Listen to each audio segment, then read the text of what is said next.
You ever been a part of something like this before, where a team adds a scholarship contributor, a week into practice and a month into a semester?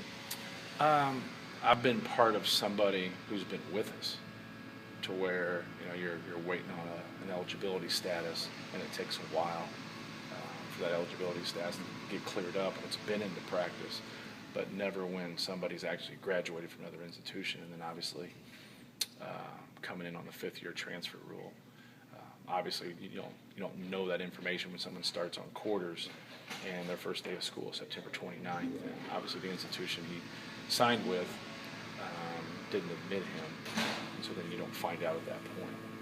And so your knee-jerk reaction is, it's obviously too late. There's no way. But if you start to piece everything together, and you have a program that fits in from a master's program like we do, then it all was like, yeah, why can't it work? It's very unconventional. But he was able to check off at each area, and we're happy that he's a part of our program. What kind of player are you getting? I mean, do you even know? Yeah, well, with synergy, you can watch every play he's ever played in the last 2 years of college, and so you're able to do that. You're able to talk, to a lot of people that's either coached him or he's coached against him. And we tried to get involved when it first happened. In late spring, early summer, whenever, I don't know the timing of it, when he became available and he started to try to decide what schools he was going to visit. And obviously, we didn't get in the fray, and he chose to go to UCLA. So we did some legwork at that time and did some homework in terms of finding out about him and finding out what kind of player he is. So he's a hard-nosed, tough, very versatile guy. He can guard three positions. He can play three positions. He's played the point. He's played off the basketball. He's very good at driving the ball, and just kind of has a feel for drawing fouls. He hasn't been a high assist guy. He's actually been a low assist guy, but he's also been a low turnover guy, which is something that has really helped us. And we've had guys like that. We've had guys like Keaton Grant that have been very good players for us, that just played to his strengths, didn't get a lot of assists, but didn't get a lot of turnovers, and that's helped us. I think he was a 1.8 to 1 assist-to-turnover ratio, which is not bad. It's not great, but it's pretty solid. Does this kind of change the way you look at your point guard situation right now, or do you have to coach him for a couple of days before you can even talk about it, or consider things? Yeah, I know he can play the position. I don't think it's his ideal spot. I think defensively he can really help us there. Probably more than anything, you can kind of put him where you're short. If guys aren't as productive in a certain spot, you can fit him in there. He's obviously an experienced guy, and that's what we need. He's the oldest guy on our team. He's in his 5th year. We only have one other guy that's in their 4th year, Neil Bashirs, and then we have 2 other guys from a scholarship standpoint, A.J. Hammonds and Rafael Davis, that are 3rd-year guys. So that experience, he's been in the NCAA tournament. He's played for a very good coach, a guy that is great in teaching defense and really getting guys to stick with his defensive rules. And so he's going to be prepared to guard. He's going to understand things. What do you see as his offensive profile from a scoring standpoint? I mean, he was averaging about 14 a game, but doesn't look like he necessarily shoots the ball or hasn't in the past shot it great. He's a low-volume three-point shooter. He makes a little under 1 a game, shoots about 2.5 a game per average, just looking at his numbers. That has not been his strength in the past, but everybody we talked to said he's worked very, very hard at shooting the basketball to get to that point. So I would expect him to continue to work along those lines, but not be a high-volume three-point shooter in the past. Just, I think he's an opportunistic guy that can drive the basketball, understands how to play, has a strong will, puts in a lot of time. There's a lot of people that were consistent across the board and really just describing his attributes as a person and a player, and they all said a lot of the same things. You had a situation last year, too, where you're bringing in a 5th-year guy to a young team, hoping that would help with some maturity and experience. Did that experience that you went through last year affect this decision at all? Did you feel like that was a positive thing, or is it just a matter of just bringing in a good player? A little bit of both. I think he's got a chance to make more of an impact than the 2 guys last year. He's had more success than those 2 guys, and at a higher level than those 2 guys. But I like his competitive spirit. I think that was something that Sterling really helped us with, and Sterling really stayed the course for us and kept plugging. It was unfortunate he couldn't finish his last year, and so we hope he can come in and use his athleticism to help us on both ends of the court. Do you kind of put him on any sort of, for lack of a better term, acclimation program? I mean, do you coach 13 guys one way and the 14th guy another way since he just got here? Yeah, no question. You have to do that. These guys have the summer. They have the fall workouts. They've been around. You have your 5 freshmen that are new, and everybody else has been here before. But if you compete, it really shores a lot of your weaknesses. And he's a competitive kid. He's a hard-working kid, and he'll pick up. He has made an adjustment before.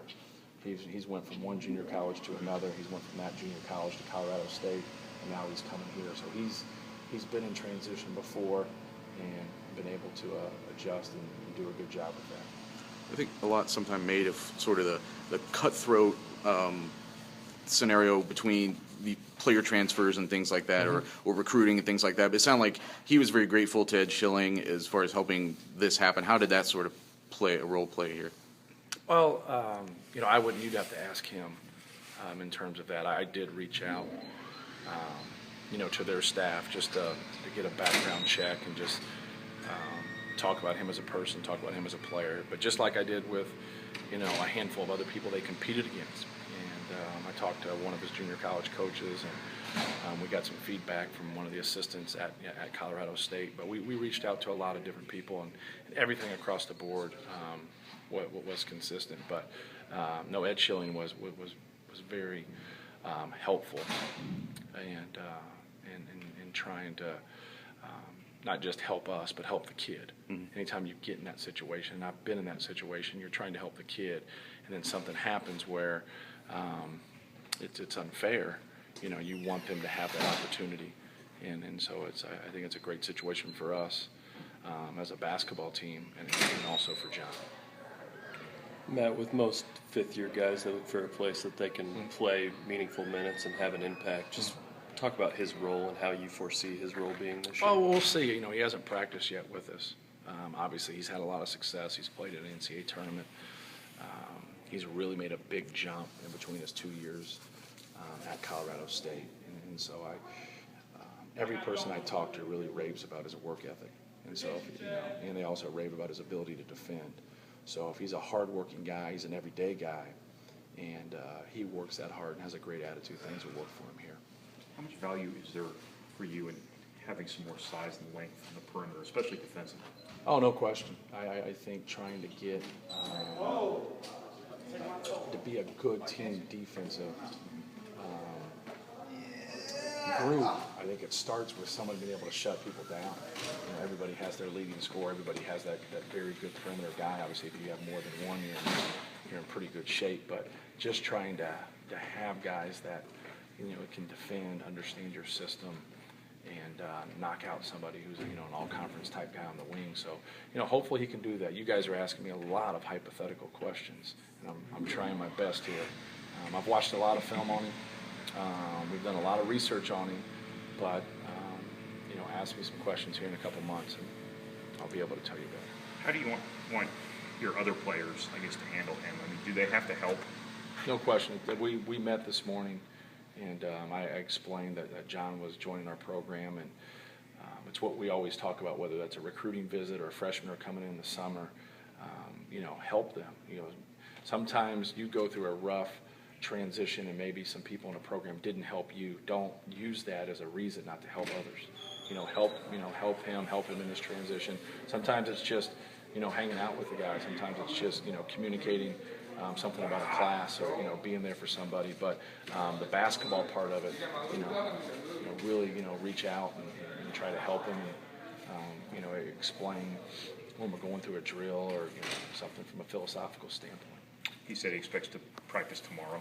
Is that your expectation? Everything gets checked off. You have to go through a lot of things, whether that's through compliance, student services, housing, a physical. There's a lot of checkoffs right there. So he should be here today, and then he's got to be able to get a lot of that knocked out. So we want to get him settled. If he doesn't practice tomorrow, it's not that big a deal. We're taking fall break, Saturday, Sunday, Monday off. We'll practice Tuesday. So if his first practice is tomorrow, great. If his first practice is Tuesday night, that's fine. You talk about the hours in the film that you just, to put it in perspective, how much time do you put into watching a guy before that? Yeah, the time isn't as much as you would think, just because of synergy and how they have it, the film broke down. And so it all just kind of runs. You can type in every made field goal. Then you can see every made field goal that he's had. So, but after getting on the phone with a lot of people that I respect in this business that he's played against in their league and out of their league, two words that popped up was no-brainer in terms of, and then I had a couple guys that I really respect just talk about how he was one of our guys. He'd be a Purdue guy. This guy would be a great Purdue guy. He's a competitor. He's tough. He's got good length. He can defend. And we need guys with those attributes. And is it